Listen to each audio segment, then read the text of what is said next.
అవునా కదా? నేను వచ్చిన వాళ్ళు ఈరోజు రారు, బిజీగా ఉంటారు. చాలామందికి చెప్పాను కదా. ఓకే, ముందుకు వెళ్దాం. తడువులాడి కనుగొందురేమో అని, తనను వెతుకుతారేమో అని నిర్ణయ కాలం ఈ రోజుని వారి నివాస స్థలం యొక్క పొలిమేరలను అంటే ఏర్పాటు చేశాడు దేవుడి. జనాన్ని ఏర్పాటు చేశాడు. ఒకవేళ ఎత్తుక్కుంటావేమో, సాయంత్రం అయింది ఎతుకుతావా, దేవుడు లేదు. మార్నింగ్ ప్రేయర్ పెట్టారు, ఎతుకుతావా, లేదు. నిర్ణయకాలం ఏర్పాటు చేశాడు. ఈరోజు దేవుడు పని వస్తాడా, లేదు. దేవుడిని వెతుక్కోవడం అంటే ఏమీ కాదు, నీ అడ్రస్ నువ్వు వెతుక్కోవడమే. రైట్ అడ్రస్, దేవుడు ఉండే చోటే నీ రైట్ అడ్రస్. ఇక్కడ ఉండేది అంతా కూడా ఫేక్ అడ్రస్. ఇక్కడ ఉండే అడ్రస్లన్నీ కూడా గల్లంత అయిపోయాయి. అడ్రస్ ఇవేమి కూడా కరెక్ట్ కాదు. అంటే దేవుడు అనగానే నీ గమ్యం, నీ డెస్టినేషన్, ఆయన ఉండే స్థలాన్ని, ఆయన ఉండే చోటిని, ఆయన ఉండే నివాసాన్ని వెతుక్కోమన్నాడు దేవుడు. ఎంతమంది వచ్చారు వెతకడానికి? వెతకడం మనకి ఇష్టం ఉండదు. ఈరోజు బళ్ళు తోలుతూ ఉంటారు. అడ్రస్ తెలియకపోతే ఈరోజు ఒక యాప్ ఉంటుంది, GPS. దాన్ని పెట్టుకుంటే ఎలా వెళ్ళాలో కూడా అది మ్యాప్ చెప్తూ ఉంటుంది. అవునా కదా? చెప్తుందా? మ్యాప్ పెట్టుకుంటే మనం ఎక్కడికి వెళ్ళాలి ఆ రూట్ చెప్తూ ఉంటుంది. రూట్ మ్యాప్ అది. దాన్ని పెట్టుకుంటాం. దాన్ని కరెక్ట్గా ఏం చేస్తామంటే, అది ఎవరైనా ఉన్నారో అడ్రస్ తెలియకపోతే ఫోన్ చేస్తే ఏం మాట్లాడుతుంది, అడ్రస్ షేర్ చేయంటాం. ఏం చేయాలి అంటే అడుగుతాము, మీకు అడ్రస్ తెలియకపోతే ఏం చెప్తారు? అడ్రస్ని షేర్ చేయండి. ఎందుకంటే మనకు ఒక ఆప్షన్ ఉంటుంది సెల్ ఫోన్లో, అవును కదా? అడ్రస్ షేర్ చేయండి అంటాం. అది పెట్టుకొని బండి మీద నడుచుకోవడం, మొత్తానికి ఎక్కడికో వెళ్ళిపోవడానికి నీకైతే అడ్రస్ షేర్ చేయండి. మానవుడు ఈ భూమి మీదకి వచ్చిన తర్వాత వెళ్ళిపోతాడు. ఒక రోజు చనిపోయి వెళ్ళిపోతాడు. వెళ్ళే అడ్రస్ ఏది? వెళ్ళాలంటే ఎలా వెళ్తావు? ఆ అడ్రస్ తెలియజేయడానికి ఏమైనా GPS మనకేమైనా ఉందా? మ్యాప్ ఏదైనా ఉంది. ఆ మ్యాప్ పేరు బైబిల్. ఈ బైబిల్లో దేవుడు ఏం చెప్పాడంటే, ఇందులో ఉన్న అద్భుతమైన సంగతుల్లో నీ గమ్యానికి, అంటే నీ డెస్టినేషన్కి తీసుకొని వెళ్తాయి. ఆ గమ్యాన్ని చేరాలంటే ఏం చేయాలంటే కొన్ని మాటలు మీకు చెప్తాను. ఆ ఎలా అడ్రస్ ఉంటుందో చెప్తాను. అడ్రస్ని మీకు ఇప్పుడు షేర్ చేస్తాను. ఓకేనా? మీరు అడుగుతారు కదా ఫోన్లో, అక్కడ షేర్ చేయండి. ఇప్పుడు మీ జీవితంలో మీరు వెళ్ళబో పరలోకానికి సంబంధించిన అడ్రస్ని ఇప్పుడు వాక్యం నుంచి మీకు షేర్ చేయబోతున్నాను. జాగ్రత్తగా దాన్ని అందుకుంటే అడ్రస్ మీకు అర్థమవుతుంది. లోకంలో ఉన్న మనుషులందరూ కూడా అడ్రస్ తెలియకుండా సతమతం అయిపోతూ ఉన్న పరిస్థితుల్లో, ఎందుకు అడ్రస్ గల్లంత అయిపోయిందంటే, అడ్రస్ గల్లంత అయిపోయే పరిస్థితుల్లో ఉండడానికి గల కారణం, మన కళ్ళకు గంతలు కట్టి అడ్రస్ని గల్లంత చేశాడు ఒకడు. వాడెవడో చెప్పుదాం. అది ఒకవేళ అడ్రస్ తెలిసిపోయి ఉంటే దేవుడు నీకు అర్థం అవుతాడు. అడ్రస్ నీకు అర్థం కావట్లేదు కాబట్టి అడ్రస్ తెలియకుండా ఏం చేశాడంటే మన కళ్ళకి అంటే గల్లంత అయిపోయింది. అడ్రస్ గల్లంత అయిపోయి గలిబిలు అవుతున్నాం. ఎందుకు అంటే మన కళ్ళకి గంతలు కట్టాడు ఎవడు వాడు. కొరింథీయులకు రాసిన 2వ పత్రిక 4వ అధ్యాయం 4వ వచనం.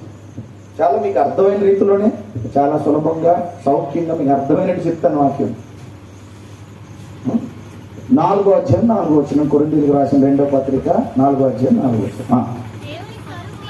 దేవుని స్వరూపి అయి ఉన్న మనందరూ ఎవరిని దేవుని ద్వారా, ఆదాము ద్వారా వచ్చిన వారు, తన స్వరూపం తన పోలికను సంతరించుకున్నవారు. దేవుని స్వరూపి అయి ఉన్న, వెరీ గుడ్. దేవుని స్వరూపి అంటే ఈ దేవుని ద్వారా ఈ లోకానికి వచ్చిన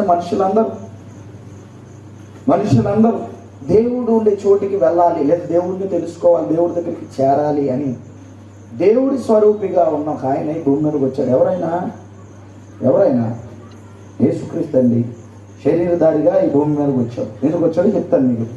ఆయన దేవుని స్వరూపి అయి ఉన్న క్రీస్తు మహిమను కనపరచు సువార్త ప్రకాశం అన్నాడు. అంతే కదా? అడ్రస్ ఎలా ఉండాలి? ఇప్పుడు మనకి షేర్ చేసేటప్పుడు మనకు కనపడాలి కదా, ప్రకాశించాలి కదా, అంతేనా? అడ్రస్ ఎలా చూసుకోవాలి? అందులో కరెక్ట్గా కనపడితేనే కదా వెళ్ళగలుగుతాం మనం. అడ్రస్కి ఏముండాలి అంటే కనపడాలి, అది ప్రకాశించాలి, మనకు వెలుగుగా ఉండాలి. అడ్రస్ కావాలంటే చీకట్లో నన్ను నడిచి ఎక్కడికి వెళ్ళిపోతావు?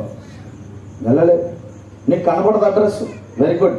అందుకే దేవుడు అంటాడు, ఈ అడ్రస్ గల్లంత అయిపోయి దేవుడిని తెలుసుకోకుండా ఉన్నవారు ఎందుకు ఇలా అయిపోతున్నారంటే, దేవుని సువార్త ప్రకాశం వారికి ప్రకాశింపకుండు నిమిత్తము ఈ యుగ సంబంధమైన దేవత అవిశ్వాసులైన వారి మనోనేత్రాలకు ఏం కలిగించిందంట? గుడ్డితనం. ఏం కలిగించిందంట? మన కళ్ళు గంటలు కట్టేస్తే అడ్రస్ ఎలా దొరుకుతుందబ్బా? దొరుకుతుంది. దేవుడిని వెతికే పరిస్థితి నీకు లేదు. ఎలాంటి గంతలు కట్టాడంటే మనోనేత్రాలకి గుడ్డితనం అంట. గుడ్డితనం కదా కదండి. ఒక చిన్న విషయం చెప్తాను.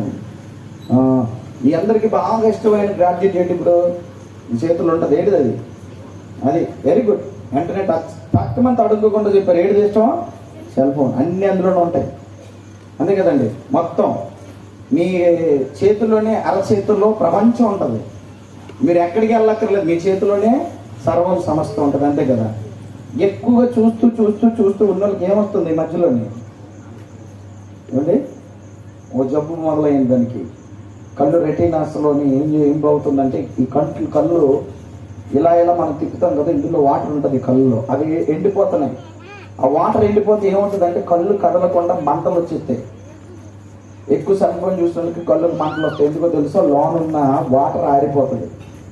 అప్పుడు కళ్ళు గుడ్డు తిప్పలేకుండా ఉన్న పరిస్థితుల్లో ఎక్కువగా కంటికి స్ట్రెస్ పడుతూ ఉన్నప్పుడు ఏమవుతుందంటే కంటి జబ్బులు వస్తున్నాయని డాక్టర్స్ చెప్పారు. ఈరోజు సైన్స్ ఏం చెప్తుందంటే, ఎక్కువ సెల్ ఫోన్ వాడటం వల్ల కంటికి జబ్బు వస్తుంది.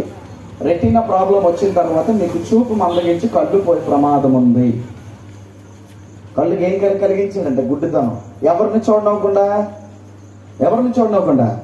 దేవుణ్ణి కానీ, దేవుడుండే చోటును కానీ, దేవుడుండే పరిస్థితిని కానీ చూడనివ్వకుండా, సృష్టికర్త అయిన దేవుని వైపు మళ్ళించకుండా మీ కంటికి ఏం చేసిందంటే, మనోనేత్రాలు అంటే ఈ కళ్ళు కాదు, మీ మనస్సుతో చూడకుండా మనోనేత్రాలకు ఏం చేసిందంటే గుడ్డితనము కలిగించి మీ కళ్ళంతా కూడా దేని మీద చూసేనమ్మా మబ్బి పెట్టి మీ చూపుని, దృష్టిని మళ్ళించిందంటే లోకం వైపే చూడు, దేవుని వైపు చూడకు, అంతే కదా.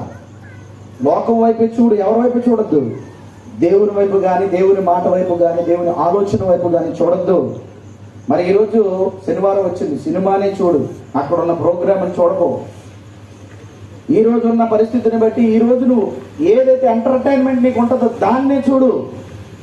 దేవుడిని మాత్రం చూడకని ఏం కలిగించిందంటమ్మా? గుడితనం. ప్రపంచం అంతా ఏమైపోయిందంటే కళ్ళుండి కూడా దేవుడు సత్యాన్ని గ్రహించలేని గుడ్డివాడిగా సైతాన్ అంటామండి. సైతాన్ ఏం చేశాడంటే, ఆ దుష్టుడు ఏం చేశాడంటే, వాడు కళ్ళకి ఏం చేశాడట, ఎంటర్టైన్మెంట్ అనే చక్కటి అబద్ధాలు మనకు పెట్టాడు. అందులో చూస్తే ప్రపంచం అంతా చాలా వింతగా గొప్పగా కనబడుతుంది. లోకంలో ఉన్నవన్నీ గొప్పగా కనబడతాయి, కానీ లోకాన్ని సృష్టించిన దేవుడు మాత్రం కనబడ్డా మనకి. అర్థమైందండి? లోకంలో అన్ని గొప్పగానే కనబడతాయి, కానీ లోకాన్ని సృష్టించిన దేవుడు మాత్రం గొప్పగా కనబడ్డానికి ఏం చేశాడంటే మనోనేత్రాలు